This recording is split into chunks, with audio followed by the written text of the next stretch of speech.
साथ हैं भारतीय जनता पार्टी के महामंत्री राधेश्याम त्यागी जी, जो संगठन के बहुत ही वरिष्ठ कार्यकर्ता भी हैं और इस उपचुनाव में पार्टी से इन्होंने टिकट की मांग की है। हम इनसे बात करेंगे। त्यागी जी, आप संगठन के कार्यकर्ता हैं और हम ये जानना चाहते हैं कि आपके दिमाग में क्या आया कि आपको उपचुनाव लड़ना चाहिए? सबसे पहले मैं आपके इस चैनल से जुड़े सभी मीडिया साथियों को धन्यवाद देता हूं और जो भी दर्शक आपके चैनल के माध्यम से देख रहे हैं उनको भी मेरा बहुत बहुत धन्यवाद। अपने सभी चिंतकों को भी बहुत बहुत धन्यवाद। आपने सवाल किया कि ये मिल्कीपुर का उपचुनाव हो रहा है जी, इसमें मैंने क्यों मन बनाया लड़ने के लिए। मैं भारतीय जनता पार्टी का एक साधारण सा कार्यकर्ता हूं। अपना पूरा जीवन को मैंने राष्ट्र के लिए समर्पित किया है। भारत माता दुनिया के परम वैभव पर हूँ, इस नाते दुनिया की एक ऐसी राजनीतिक पार्टी भारतीय जनता पार्टी काम करती है जिसमें एक साधारण सा कार्यकर्ता भी ऊपर के दायित्वों तक रह सकता है।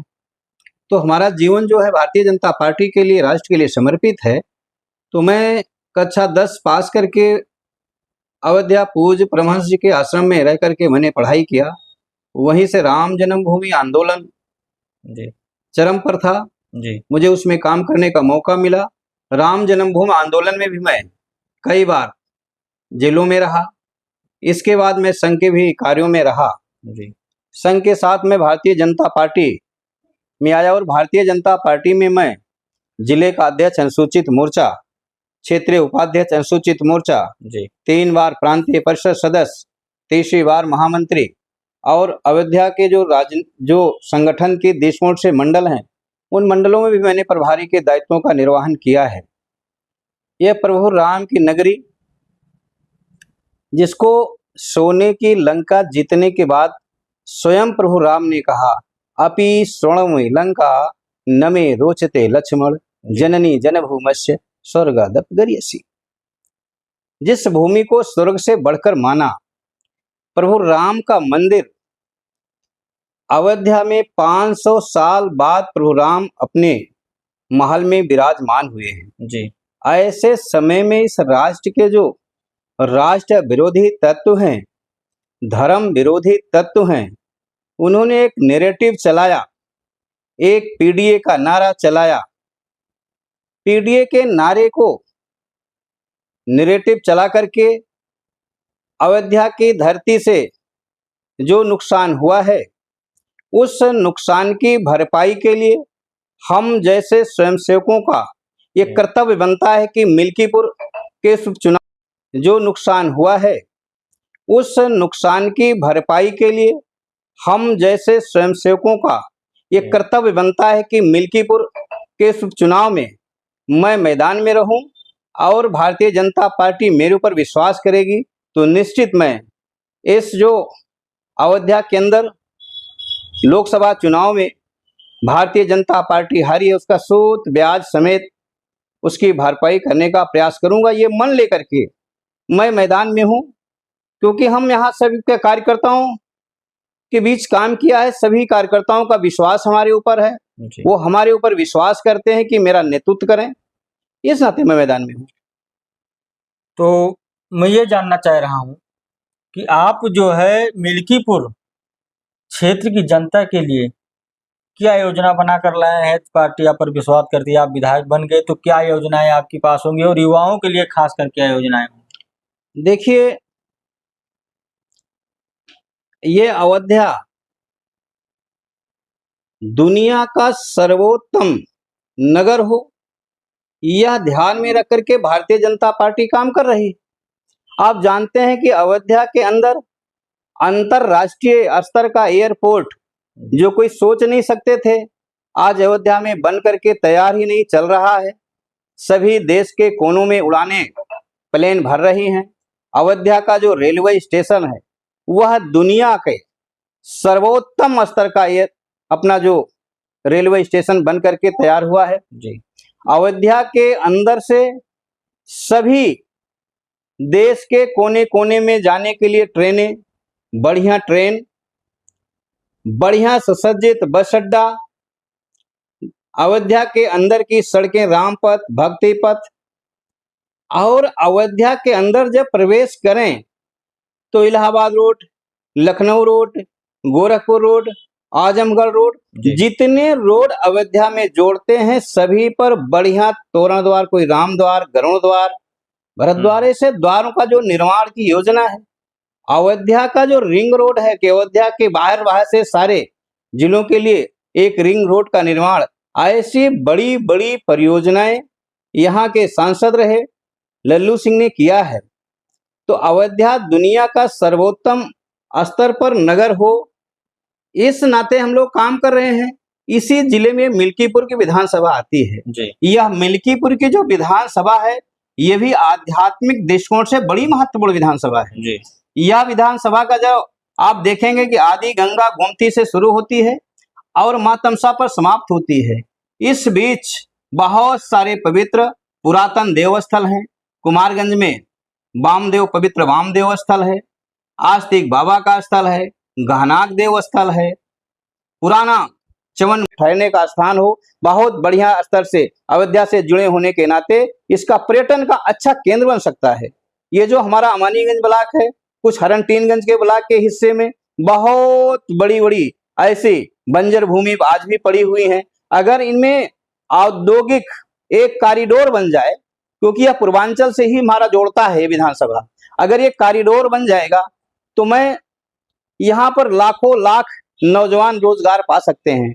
ये हमारा पिछड़ा क्षेत्र कहा जाता था, इस पर किसी ने ध्यान दिया नहीं था। अब भाजपा गवर्नमेंट आई है, युवाओं को आशा बंधी है, तो ये जो नौजवान है ये अपने घर छोड़ करके, अपने बूढ़े माता पिता को छोड़ करके शहरों में जाने पर मजबूर होता है। तो ये निश्चित जा करके रोजगार यहाँ नजदीक पा जाएगा तो अपने परिवार की भी देखभाल करेगा। एक बढ़िया औद्योगिक कॉरिडोर बन सकता है।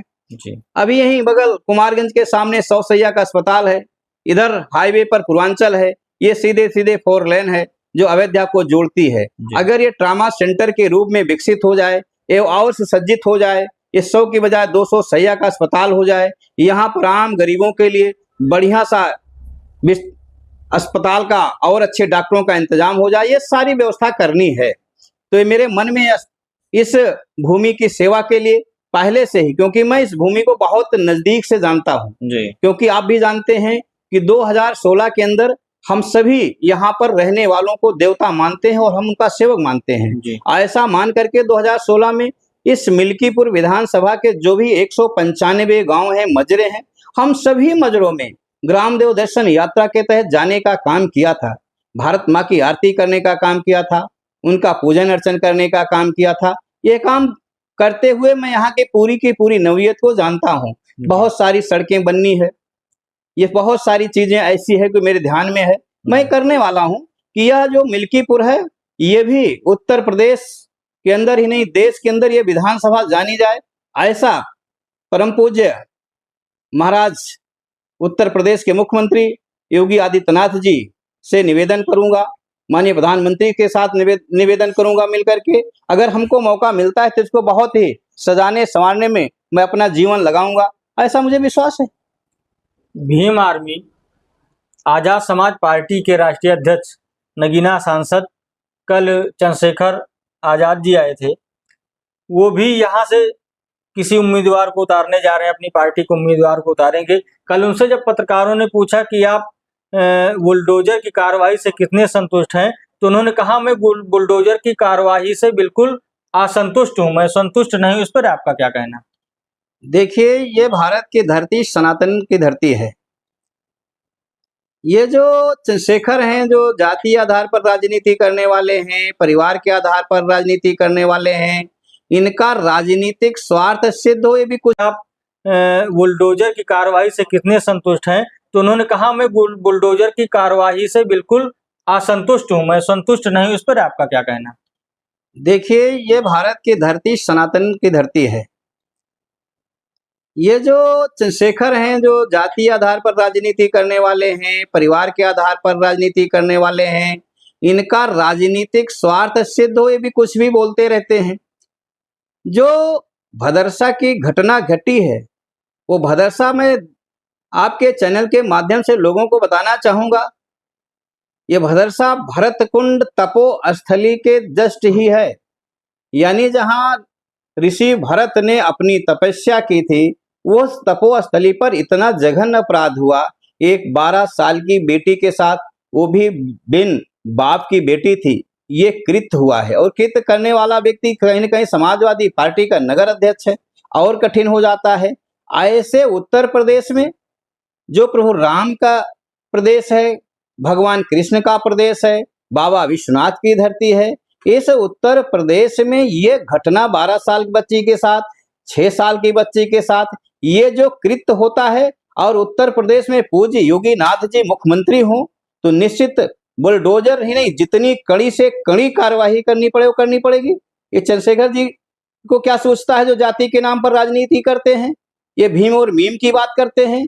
डॉक्टर BR अम्बेडकर ने हमेशा इस देश में सीधा सीधा कहा, इस देश के लिए अल्पसंख्यक यानी मुसलमान हितकर नहीं हो सकता है। ये धर्म के आधार पर जो आरक्षण चलाने वाले लोग हैं, ये अपनी कुर्सी बचाने के लिए विभिन्न प्रकार की बातें किया करते हैं, समाज को तोड़ने का काम करते हैं। समाज इससे नहीं चला करता है। आज समाजवादी पार्टी, कांग्रेस जो PDA की बात करते हैं, यानी पिछड़ा, दलित और अल्पसंख्यक में मुसलमान भाईचारे की बात करते हैं, तो ये पिछड़े और दलित को इनका चारा बनाने का काम करते हैं। इससे भाईचारा नहीं बनेगा, क्योंकि संविधान बचाने की बात करने वाले लोग, जिन्होंने हमेशा संविधान को तोड़ा, संविधान की धज्जियां उड़ाई, ये एक नैरेटिव जो सेट किए, अब वो नैरेटिव नहीं चलने वाला है कि यह संविधान बचाना, आरक्षण पर फर्जी बात करना, ये नहीं चलने वाला है। ये सब झूठे लोग हैं, इस प्रकार क्या करते हैं, निश्चित इसका जवाब जनता आने वाले समय में देने वाली है। हमारे साथ राधेश्याम त्यागी थे, जिन्होंने हमारे सभी प्रश्नों का उत्तर दिया। धन्यवाद।